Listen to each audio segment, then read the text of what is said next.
Fala aí, galera do oitavo ano, tudo bem com vocês? Espero que vocês estejam tendo cuidado com vocês mesmos, com seus parentes, amigos e tudo mais, com essa pandemia do coronavírus. Por enquanto a gente está saindo muito bem, porque os casos não estão aumentando, apesar de já ter aparecido o primeiro caso. Hoje a gente vai concluir o nosso assunto do oitavo ano, ficou faltando apenas um tópico, na verdade, que são algumas páginas do livro de vocês sobre migração. A migração na América e a migração na África. A questão da migração na América, ela se volta muito mais para a América Central e a América Latina, que é a América que nós fazemos parte, a América do Sul também. A América Latina é que mais imigra pessoas para o mundo, de onde mais saem pessoas da América inteira é na América Latina. Países como Brasil, Venezuela, Uruguai, Paraguai, Argentina. Esses países da América Latina procuram muito países desenvolvidos para migrar. Aí esses migrantes, na maioria das vezes, eles vão para os Estados Unidos ou para o Canadá. Tanto é que, recentemente, uma matéria do Fantástico, que vocês podem acompanhar no link que eu vou deixar aqui na descrição do vídeo, essa matéria mostrou a vida atual como estão os migrantes brasileiros que estão tentando entrar ilegalmente nos Estados Unidos. E com a atual medida do Trump, presidente norte-americano, está ficando cada vez mais difícil dos brasileiros, especificamente, entrarem ilegalmente lá nos Estados Unidos. Ao você assistir essa reportagem, você vai entender como que o processo está dificultoso hoje em dia. Mas alguns anos atrás, isso era muito comum. E isso passou a incomodar muito o atual presidente dos Estados Unidos, porque vários problemas são trazidos quando as pessoas começam a migrar, entrar no país, ou então a sair dele também, como a gente vai ver daqui a pouquinho. O país que mais emigra pessoas, ou seja, pessoas que saem espontaneamente do seu território, é a Índia. Em segundo lugar, é o México, que fica aqui na América. Os mexicanos eles procuram sair muito lá do México para migrar para os Estados Unidos, que é bem em cima do território. Só que os Estados Unidos também atualmente está barrando a entrada de mexicanos lá. De 2017 para cá, o Brasil assinou uma lei onde ele tem uma recepção relativamente humanitária diante das pessoas que chegam no nosso território. Como assim? As pessoas não são barradas, elas não sofrem nenhum tipo de agressão, violência, mas elas conseguem entrar no nosso país. Só que aqui dentro elas sofrem alguns tipos de questões ruins que os migrantes geralmente passam quando chegam num outro território, como a xenofobia, como não conseguir um emprego, como não ter onde morar, aí começam a se aglomerar nas periferias e tudo mais. No total, no Brasil a gente tem cerca de 0,3% da população brasileira é de imigrantes, o que é um número muito baixo, porque se tu for comparar com os Estados Unidos, por exemplo, 15% da população dos Estados Unidos é formada de imigrantes, ou seja, tem muita pessoa que conseguiu entrar nos Estados Unidos sendo migrante e acabou ficando por ali mesmo. E já está na sua segunda, terceira geração naquele território. E desse 0,3% da população brasileira que é de imigrantes, 65% dela vive no Sudeste, ou seja, no Rio de Janeiro, São Paulo, nas regiões mais ricas do nosso país. Desde 2016, a gente tem vivido um grande movimento migratório vindo da Venezuela para cá para o Brasil,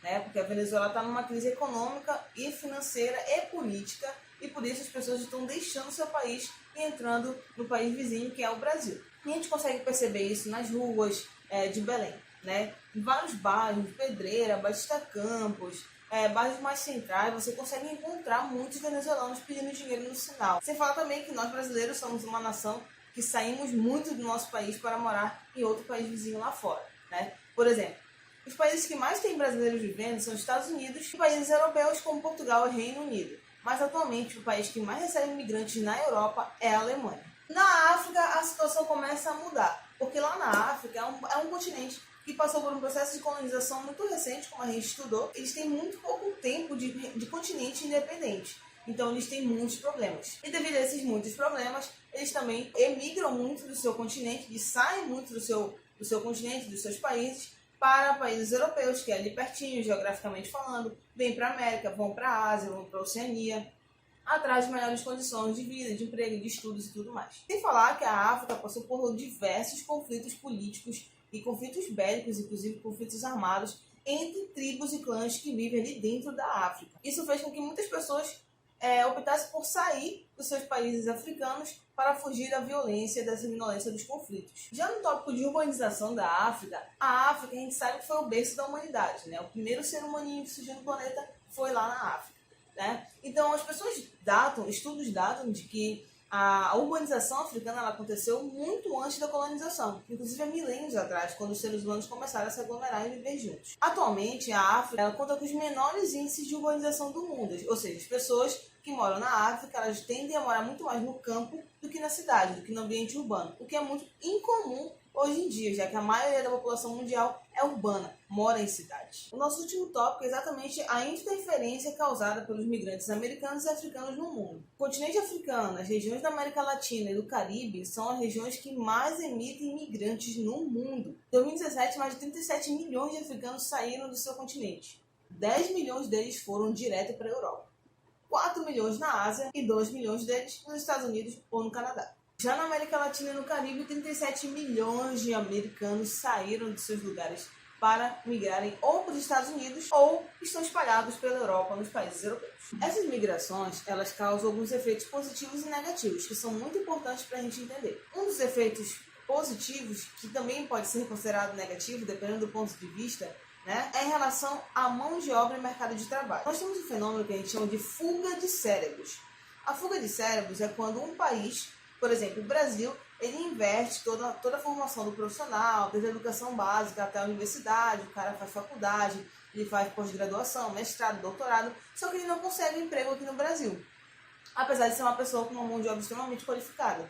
Aí ele resolve então migrar para fora do país e lá para a Europa. Chegando na Europa, na primeira oportunidade que ele bate atrás de emprego, a pessoa vai olhar o currículo dele e vai falar: nossa, você é muito qualificado, emprego para você. Daí ele consegue um emprego em outro país, sendo que esse país que contratou ele não gastou nenhum centavo para formar ele naquele cidadão altamente qualificado que ele é. Ou seja, é um lucro para o país que está recebendo essa pessoa altamente qualificada, mas não é vantajoso para o país que deixou esse cara altamente qualificado e investiu cada centavo para ele se tornar aquele cidadão maravilhoso e ir embora. Ou seja, os países que recebem essa migração qualificada, ela sai totalmente no lucro, porque elas não investiram nenhum centavo na qualificação daquela pessoa, enquanto que o país que investiu acabou perdendo para outro país. E com relação à vida nos países desenvolvidos, as pessoas que migram acabam conseguindo emprego no setor terciário, que é um setor mais de vendas e tudo mais de serviços. Nesses países ricos, as pessoas são altamente qualificadas. As pessoas, geralmente, a maioria delas tem curso superior. E elas não querem trabalhar no supermercado, nem no restaurante. Então, os migrantes que chegam ali acabam ocupando esses cargos de baixa valorização e remuneração nesses países. O que acaba sendo vantajoso também para o país que está recebendo a migração, porque ele acaba ocupando aquelas vagas que tem com migrantes. Sem falar também da questão da xenofobia, que é muito forte. Quando o migrante chega num país, ele não sabe falar o idioma, ele tem uma aparência diferenciada e às vezes ele sofre um grande preconceito devido somente à sua origem étnica. O que aconteceu recentemente com o início da pandemia do coronavírus, espancaram um cidadão em algum local, não lembro onde foi, isso porque ele tinha a aparência de ser um cidadão chinês, mas na verdade ele nem era chinês, ele era coreano.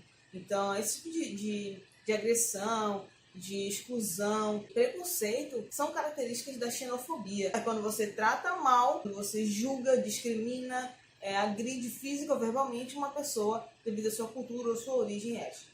E é isso aí, 8º ano, a gente fechou com essa aula, com essa videoaula, o nosso assunto. Estudem, tá? Se possível, eu irei mandar por aqui também atividades para vocês resolverem sobre esses assuntos para ir treinando aí para a nossa provinha, tá bom? Se cuidem, lavem as mãos e não saiam de casa.